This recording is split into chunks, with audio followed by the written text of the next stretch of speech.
Hello, good morning, students. Once again, welcome to you, Sunny Public School YouTube channel. How are you all? Okay.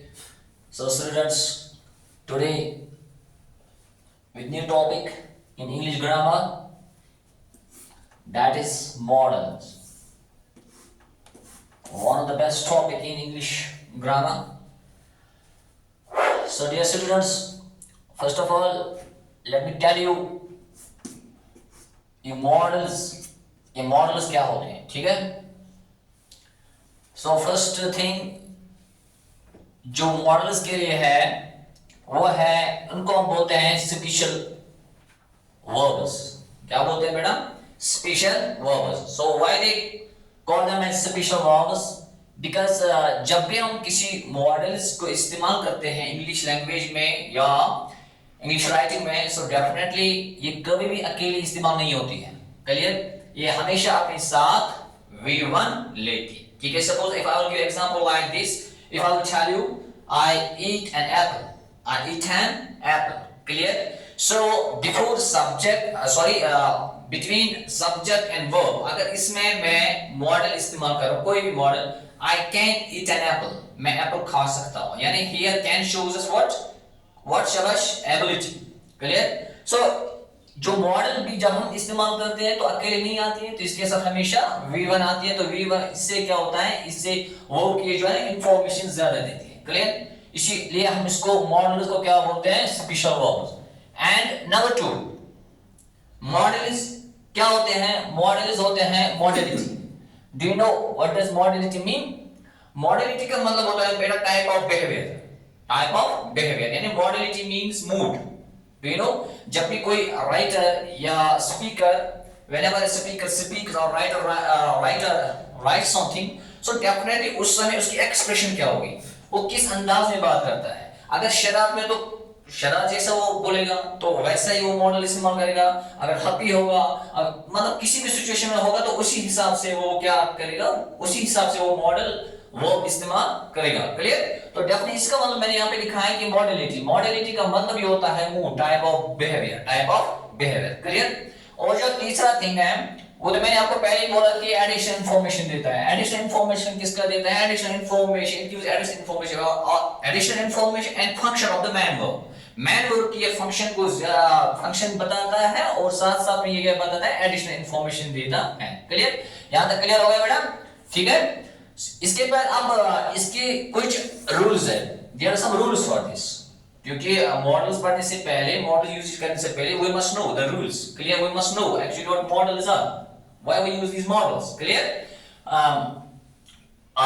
This is class for 7th, ये आपको याद रखिएगा, क्योंकि पहला rule जो है, ये जो पहला रूल है मॉडल्स के लिए, नेवर यूज अलोन, यानी मॉडल्स, मैंने यहाँ पे मॉडल्स नहीं लिखा है, मॉडल्स नेवर यूज अलोन।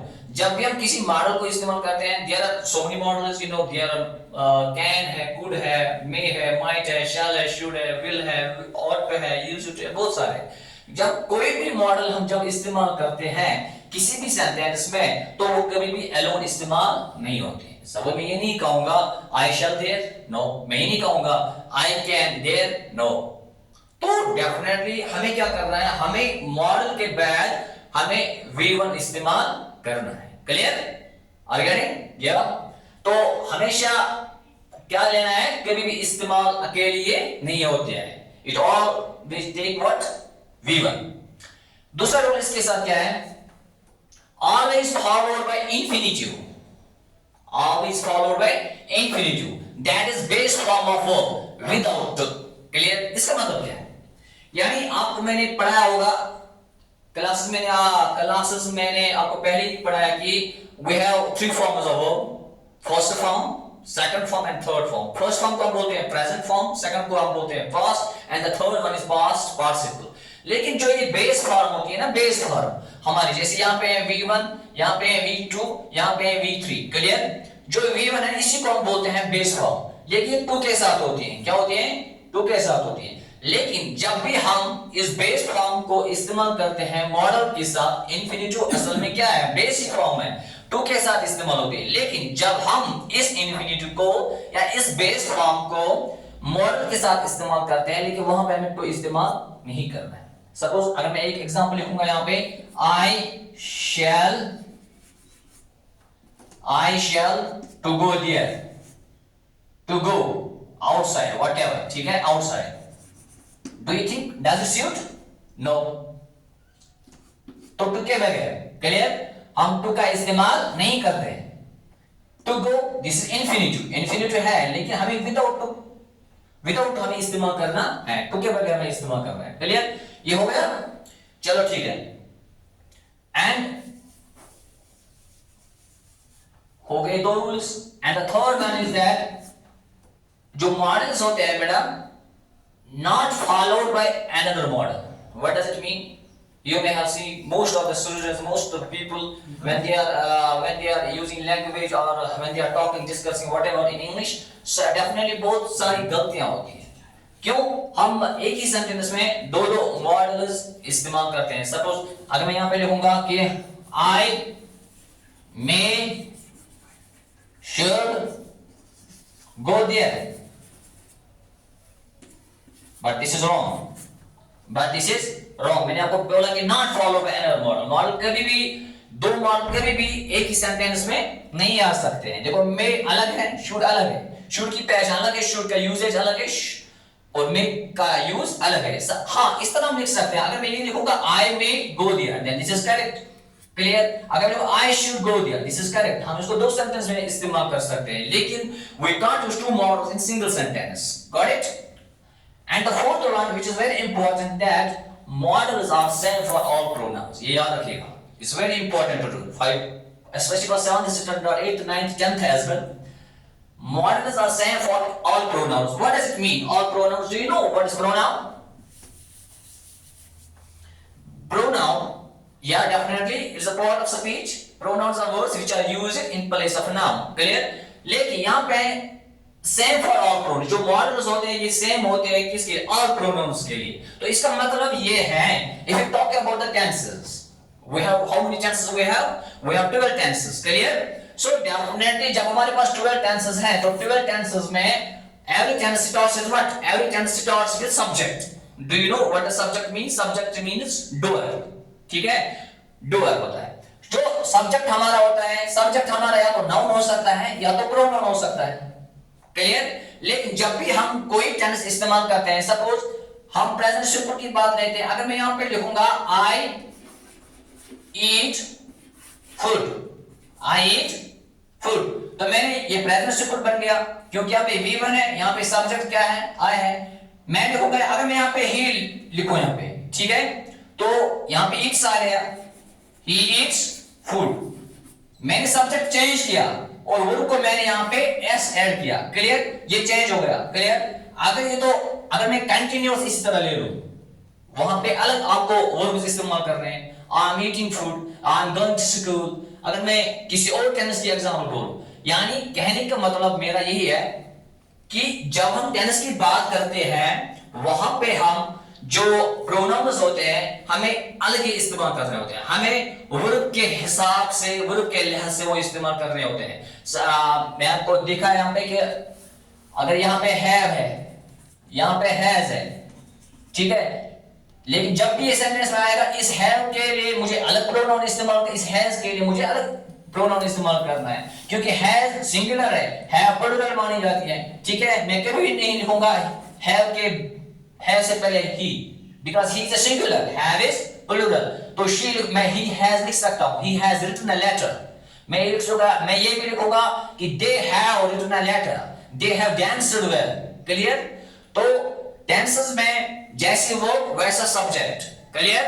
अगर सिंगुलर सब्जेक्ट है तो सिंगुलर वर्ब आ सकती है, अगर प्लूरल सब्जेक्ट है तो प्लूरल वर्ब आ सकती है। बट इन मॉडल वहां पे कुछ डिफरेंट है, वहां पे models are same for all pronouns. चाहे आप सिंगुलर सब्जेक्ट ले लो, चाहे यहाँ पे आप प्लूरल सब्जेक्ट ले लो, चाहे आई ले लो, चाहे वी ले लो, चाहे ही शी व्हाटएवर, चाहे फर्स्ट पर्सन सिंगुलर ले लो, सेकंड पर्सन ले लो, थर्ड पर्सन ले लो, सबों के साथ मॉडल्स इस्तेमाल होते हैं। मैं अगर यहाँ पे लिखूंगा आई कैन, मैं अगर लिखूंगा शी कैन, मैं अगर लिखूंगा you can, they can, you can, we can, everybody can, somebody can, clear। इसी तरह should का कोई भी आप मॉडल इस्तेमाल कर सकते हो, I could, she could, they could, we could, clear, he might, she might, whatever, clear। आ गया समझ में?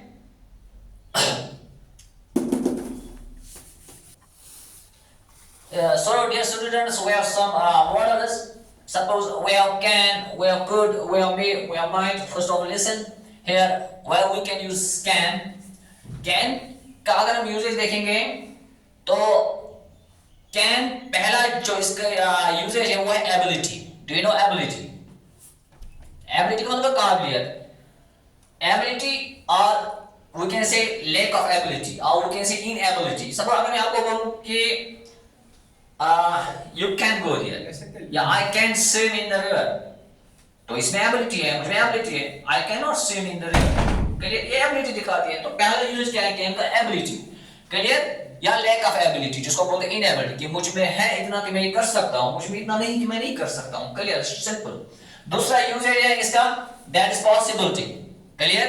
पॉसिबिलिटी मैं ये बोलूंगा कि सपोज अगर मैं आपको इस तरह बोलूं बेटा you can score good marks in final exam, it is possible when you do hard work, if you can't then you can't score, ठीक है, you can't score good marks in final exam, clear. तो ये चीजें दिमाग में रखो कि पहला यूज है एबिलिटी, दूसरा है पॉसिबिलिटी। पॉसिबिलिटी इम्पॉसिबिलिटी, यानी इसमें पॉसिबिलिटी आता है, पॉसिबिलिटी तब आता है जब आप करोगे, इम्पॉसिबिलिटी तब जब आप नहीं करोगे। सपोज मैंने आपको पहले बोला कि मैं आपको इस तरह बोलूं you can score good marks in final exam, ये पॉसिबिलिटी है।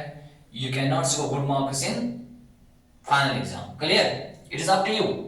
इसके बाद informal permission, informal का मतलब होता है absence of formality, यानी जहां पे रेस्पेक्ट नहीं होता है, ऐसे, ठीक है। इसमें ज्यादा अपने होते हैं, आप लोगों को पता है, क्लोज फ्रेंड्स आते हैं, फैमिली आती है, समझ में, close friends, family, clear, dears, nears, relatives, friends as well. जब हम उनके साथ बात करते हैं, डिस्कस करते हैं, वहां पे हम कैन इस्तेमाल करते हैं। जैसे इनफॉर्मल परमिशन में आपको इस तरह बोलूं, can I take this pen, वो बोलेगा नो यू कांट, या यस यू कैन। हम ऐसे बोलते हैं ना उर्दू में, अरे यार मैं क्या ले सकता हूं, नहीं आप नहीं ले सकते हो, या आप ले सकते हो, ये इनफॉर्मल है, ठीक है, by there is no respect, ठीक है।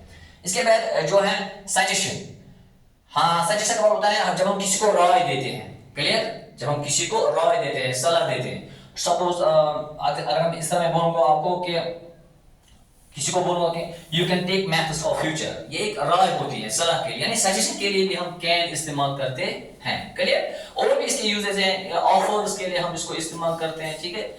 अगर हम देखेंगे कुड की, अगर हम कुड की एग्जांपल देखेंगे यहाँ पे, तो could is the past of can. Could भी एबिलिटी के लिए इस्तेमाल होता है, लेकिन वो एबिलिटी है जो पास्ट में हो, जब मैंने लिखा यहाँ पे I could sing when I was young, मैं गा सकता था जब मैं जवान था, ठीक है।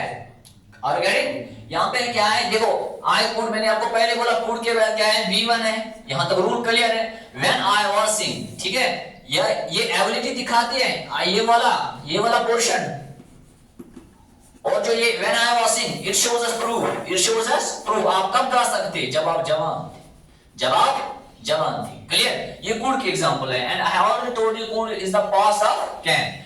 दूसरा जो इसका यूजेज है कुड का, वो है टू आस्क परमिशन। यहाँ पे भी मैंने आपको बोला कि एक जो कैन है ना, यहाँ इसको भी हम परमिशन के लिए इस्तेमाल करते हैं। मैंने आपको पहले बोला कि कैन में फ्रेंड सर्कल आता है, रिलेटिव्स आते हैं, फैमिलीज आते हैं, फ्रेंड्स आते हैं, ठीक है, वहां पे भी हम कैन इस्तेमाल करते हैं, but informal way. But if you talk about the could, यहाँ पे जब हम कुड इस्तेमाल करते हैं मैनर ऑफ लव या मैनर ऑफ लवेबल मैनर, ठीक है, जब हम किसी को प्यार से बोलते हैं, ठीक है, प्यार से बोला, जब हम किसी को प्यार से कुछ बोलेंगे, थोड़ी वो हमें वहां से रिस्पेक्ट देगा। सपोज मैनर ऑफ लव, ठीक है, could you please bring me a glass of water, ऐसे, क्लियर। इसके बाद है पोलाइट, रिक्वेस्ट के लिए इस्तेमाल होता है पोलाइट, क्लियर। जैसे मैंने यहाँ पे एग्जांपल किए हैं, could you drop me next stop, क्या मुझे अगले स्टॉप पे छोड़ सकते हो, यानी यहाँ पे पोलाइट रिक्वेस्ट है, clear.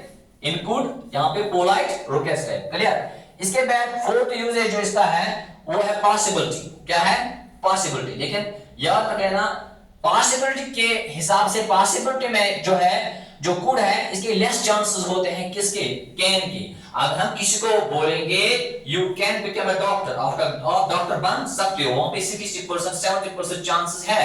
But if you talk वही सेम बात हम कुड में बोलेंगे that you could become a doctor, यहाँ पे थोड़ा चांसेस कम होते हैं बेटा, ठीक है। और वन मोर थिंग, पांचवा जो यूज है कुड का वो है कंडीशनल, वो है कंडीशनल। हम बोलते हैं ना अगर मेरे पास पैसे होते तो मैं लंदन जाता, अगर मेरे पास पैसे होते तो मैं लंदन जाता, यानी I could visit London if I had enough money. I could visit, I suppose मैं बोलूंगा आई कुड विजिट यूएसए, हम लिखेंगे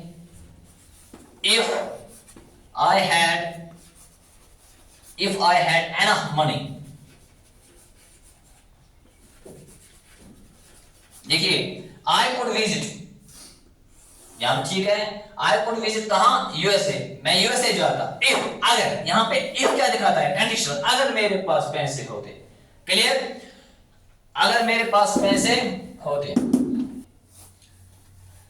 So another model we have that is made, ठीक है, often we use it in our daily conversation।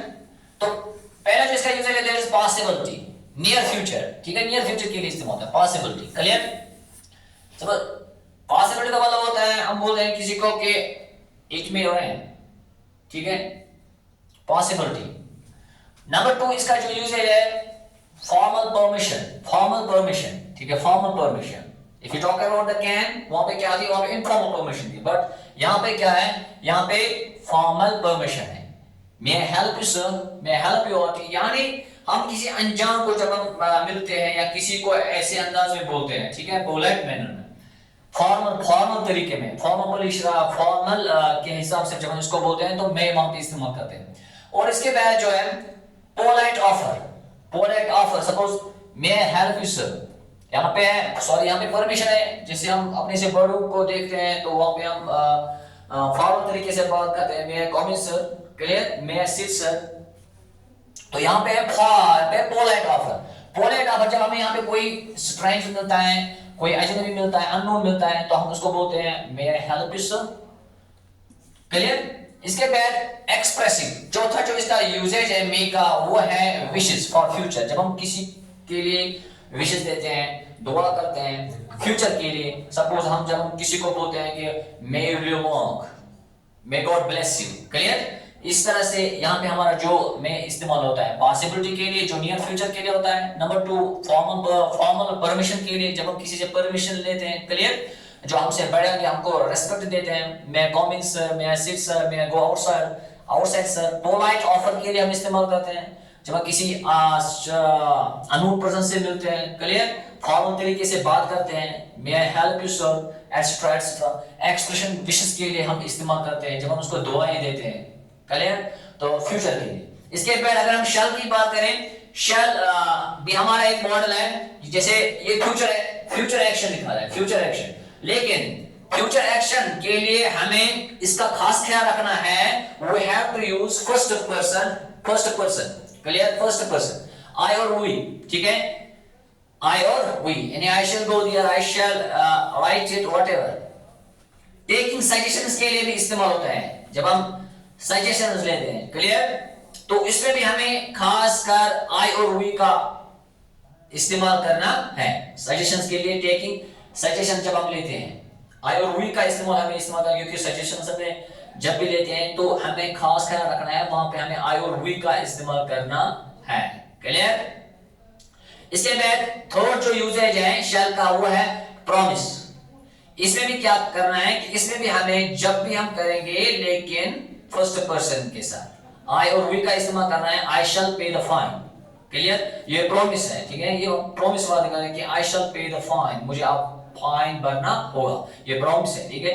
लेकिन एक usage जो इसका है वो बहुत अहम है, दैट इज कमांड के लिए हम इस्तेमाल करते हैं, जैसे क्या है, लेकिन कमांड में जब हम शैल को इस्तेमाल करते हैं वहां पे हमें सेकंड पर्सन थर्ड पर्सन, लेकिन जब हम सपोज अगर मैं फर्स्ट पर्सन हूं, जब मैं कमांड दे दूं, मैं कमांड किसको दे दूं, मैं सेकंड पर्सन को ही कमांड दे दूंगा या थर्ड पर्सन को कमांड दे दूं, तो वहां पे हमें याद रखना है जब भी कमांड के लिए शैल इस्तेमाल होता है, लेकिन सेकंड पर्सन और थर्ड पर्सन हमें इसमें इस्तेमाल करना है। जैसे she shell obey my orders, she shell obey my orders, she क्या है यहाँ पे, she is third person, clear.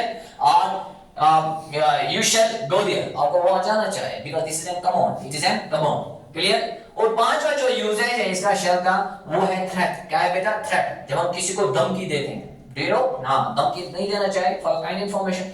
इसमें भी हमें सेकंड पर्सन और थर्ड पर्सन का ही इस्तेमाल करना है।